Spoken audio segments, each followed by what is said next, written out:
անդրադառնալ բլոգեր Չախոյանի օրերս արած մի հրապարակմանը, որտեղ պնդում էր, որ մանկապարտեզների մրցույթներից մեկում մի ընկերություն ա շահել այր, բայց քաղաքապետարանից կանչել են, ճնշել են, պարտադրելով հրաժարվել, ի օգուտ Լիլիան Արմինակ, խնդրեմ մեզ հայտարարությունը մեկնաբանես։ Ես տեսել եմ այդ ռեպորտաժը, բայց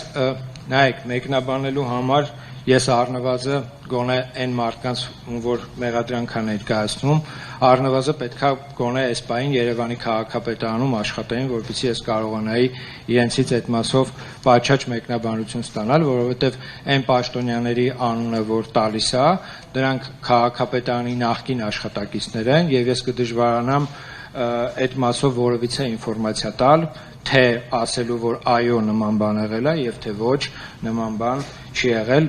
այդ առումով ես կարծում եմ, որ ավելի ճիշտ կլինի այն մարդկանց անունները, որ տեսանյութում տրվում է, իրենցից էլ բարձաբանումները ստանալ։ Այսինքն քաղաքապետարանը ներքին այսպես մի քննություն չեք սկսել այս հայտարարությունից հետո։ Սրան արձագանքեք, հիմա երկրորդ հարցն էլ տամ։ Տրանսպորտի երթևեկության կարգի փոփոխություններին խնդրեմ անդրադառնանք, այդ քննարկումները արդյոք արդեն ինչ-որ միտեղ հասան, որ հասկանանք Մաշտոցի պողոտայում, Խորենացիում, այս հատվածում ավտոբուսների երթուղիները փոխվելու են, թե չէ, որովհետև այս ամիս պիտի այս փոփոխությունները արվեին արդեն։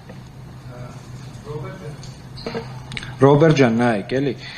ինչ վերաբերում է այդ ներքին քննությանը, որ ասում եք քաղաքապետարանում փորձել են բարձել, թե ոչ։ Հիմա տեսեք, հանրային խոսք է հնչել, այսինքն փաստացի ենթադրյալ այն խոսակցությունը, որ կար, եթե մենք բոլորս լսում ենք, մենք մտածում ենք, որ ստեղ այդ ուրեմն մի հատ քրեական գործի տենց պատրաստ թեմա։ Ես կարծում եմ, քանի որ հայտարարությունը եղել է հրապարակային, ես կարծում եմ, որ մեր իրավապահ մարմինները դրանով պետք է զբաղվեն։ Հիմա ինչքան էլ մենք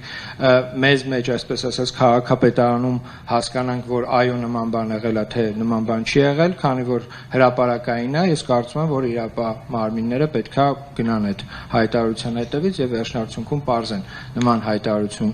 դա իրականությանը համապատասխանում է թե ոչ։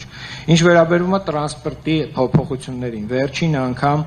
այդ թեմայով, երբ որ մենք իրար հետ խոսեցինք, ես ասի, որ դեռ վերջնական որոշում չի կայացվել։ Մի փոքր ավելի բացեմ էլի թեման, ինչի մասին է խոսքը, որպեսզի բոլորը իմանան։ Առանձնացված գծի շարունակությունը Մաշտոցի պողոտայում եւ Խորենացի հատվածում, որը որ հունիս ամսվա ընթացքում նախատեսել ենք իրականացնել, իրականում այնտեղ մի հատ խնդիր կա, որը կապված է կարելի ասել կանգառասրահի հետ, որովհետև հիմա մենք այս պահին տեղադրված կա կանգառասրահ Մաշտոցի պողոտայում սուպերմարկետ Փակ շուկայի մոտ։ Հիմա տեսեք, եթե մենք այդտեղ առանձնացված գիծը դնում ենք, մինչև վերջ գնա, դուրս է գալիս, որտեղից արդեն կանգառը դուրս պետք է գա, որպեսզի ծանրաբեռնվածություն չառաջանա։ Մյուս խնդիրը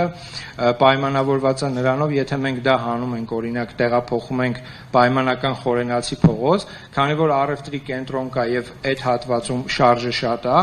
շատ դեպքերում մարդկանց համար կարող է անհանգստության առիթ դառնալ, որտեղ պատկերացրեք, մեր ազնիվ չի սիրում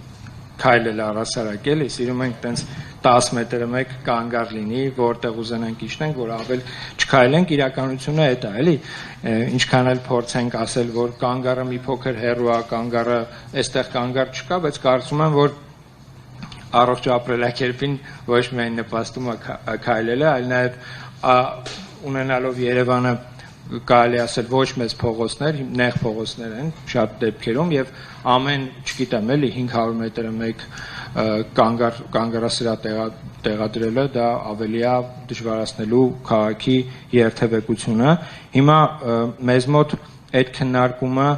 դեռևս իր հանգուցալուծումը չի ունեցել, որտեղ այն փոփոխությունները, որ մենք անելու ենք, առաջինը հենց չենք սկսելու Մաշտոցի պողոտայից կամ Խորենացի փողոցից։ Ես կարծում եմ, որ մենք այս շաբաթվա ընթացքում այդ մասով արդեն որոշում կունենանք եւ բնականաբար դրա մասին էլ պետք է իրազեկենք, որ արդեն վարորդները եւ